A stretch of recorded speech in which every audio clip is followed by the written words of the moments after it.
Assalamualaikum warahmatullahi wabarakatuh. Selamat pagi anak-anak di rumah yang Ibu sayangi dan Ibu banggakan.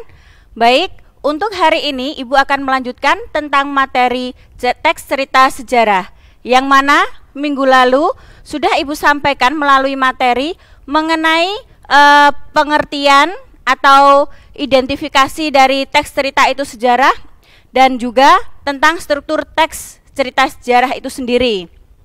Untuk hari ini, Ibu akan melanjutkan tentang menganalisis ciri kebahasaan cerita sejarah, yang mana nanti meliputi 1.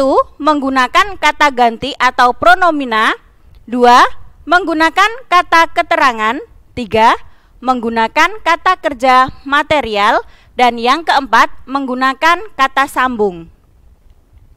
Baik anak-anakku yang berbahagia, yang pertama kita mulai dengan pemahaman menggunakan kata ganti atau pronomina.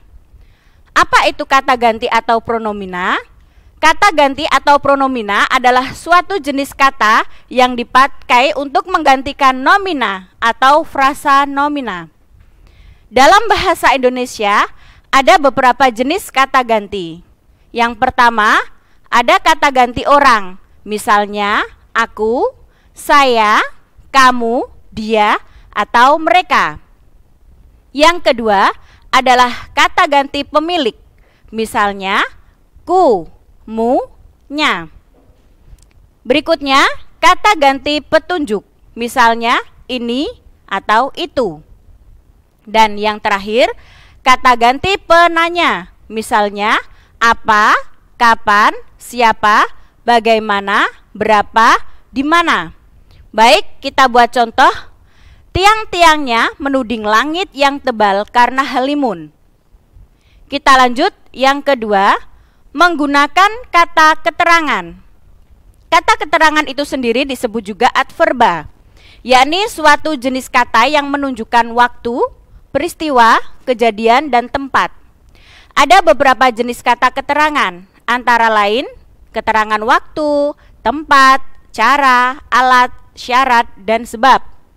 Contoh kata keterangan antara lain pagi, besok, tahun lalu, di, ke, dengan, secara, jika, seandainya, sebab, karena, dan lantaran. Baik, kita buat satu contoh kalimat. Jauh di Bandar Malaka sana, perahu-perahu dan kapal-kapal itu masih pada tidur, berayun-ayun malas dibuai ombak. Kita lanjut yang ketiga. Menggunakan kata kerja material. Kata kerja material disebut juga verba material, berfungsi sebagai petunjuk sebuah perbuatan yang nyata dan sudah dilakukan oleh partisipan. Contoh kata kerja material adalah menari, berlari, menunjuk, menarik, dan menggendong. Baik, kita buat contoh kalimat. Di antara mereka tampak juga wanita yang menggendong anak. Kita lanjut yang keempat. Menggunakan kata sambung waktu. Kata sambung waktu bisa disebut dengan konjungsi temporal. Kata sambung waktu adalah jenis kata yang memiliki fungsi menata urusan terjadinya peristiwa sejarah yang diceritakan. Pada teks cerita sejarah biasanya banyak menggunakan dan memanfaatkan kata penghubung temporal. Kita buat contoh pada sebuah kalimat ya. Kini, bala tentara Malaka mulai mengisi semua jalanan bandar. Baik, kita lanjut ke bab berikutnya, yaitu mengkonstruksikan nilai-nilai novel sejarah, yang mana nanti kita bagi menjadi dua, yakni nilai-nilai dalam novel sejarah, dan yang kedua adalah menyajikan nilai novel sejarah dalam bentuk teks eksplanasi. Yang pertama, untuk nilai-nilai dalam novel sejarah antara lain adalah yang pertama, nilai moral. Nilai moral itu sendiri adalah nilai dalam cerita yang berkaitan dengan akhlak atau perangai atau etika. Nilai moral dalam cerita dapat berupa nilai moral yang baik maupun nilai moral yang buruk. Yang kedua adalah nilai budaya. Nilai budaya di sini adalah nilai yang berkenaan dengan kebiasaan atau tradisi adat istiadat yang berlaku di sebuah daerah. Yang ketiga, ada nilai sosial.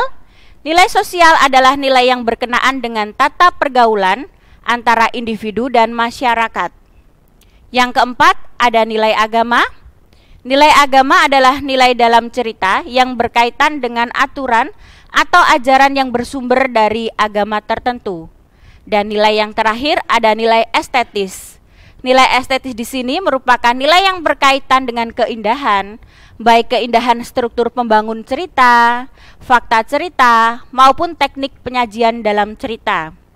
Baik anak-anakku, itu tentang nilai-nilai novel sejarah.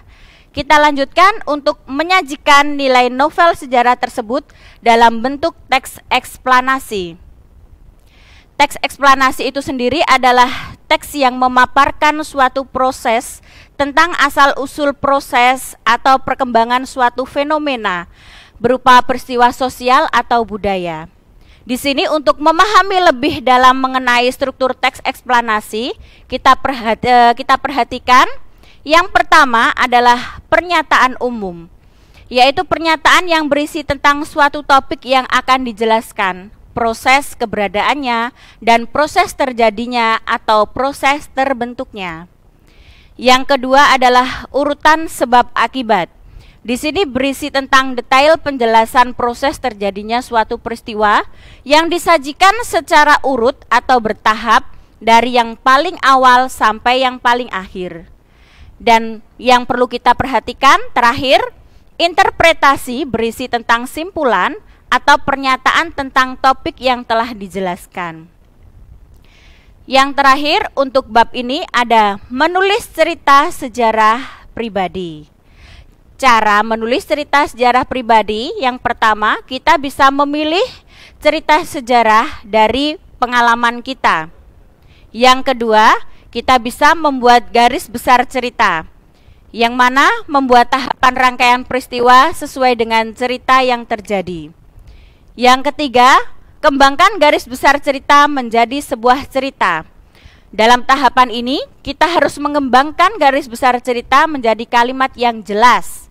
Kita pun bisa saja membuat kalimat yang berfungsi sebagai pengikat, seperti konjungsi atau kata hubung yang biasa digunakan dalam teks cerita sejarah, sehingga kalimat-kalimat tersebut terjalin secara lebih kompak dan padu. Yang terakhir, periksalah keruntutan dan kelogisan cerita. Tujuannya agar kita bisa mengoreksi kesalahan yang mungkin ada dalam teks tersebut. Misalnya berkenaan dengan isi teks, struktur, kaidah kebahasaan, dan ejaan atau tanda baca. Baik anak-anakku yang berbahagia, yang ibu banggakan, kali ini untuk teks cerita sejarah materi cukup sampai di sini. Ibu harap kalian bisa memahami dengan baik untuk materi yang sudah ibu sampaikan, baik melalui materi maupun melalui video. Baik anak-anakku, untuk berikutnya ada tugas, yakni pelatihan harian yang bisa kalian kerjakan di rumah, dan tetap kalian harus menjaga kesehatan. Semoga kita selalu diberikan nikmat sehat dan nikmat selamat. Terima kasih atas perhatiannya. Ibu sampaikan, Assalamualaikum warahmatullahi wabarakatuh.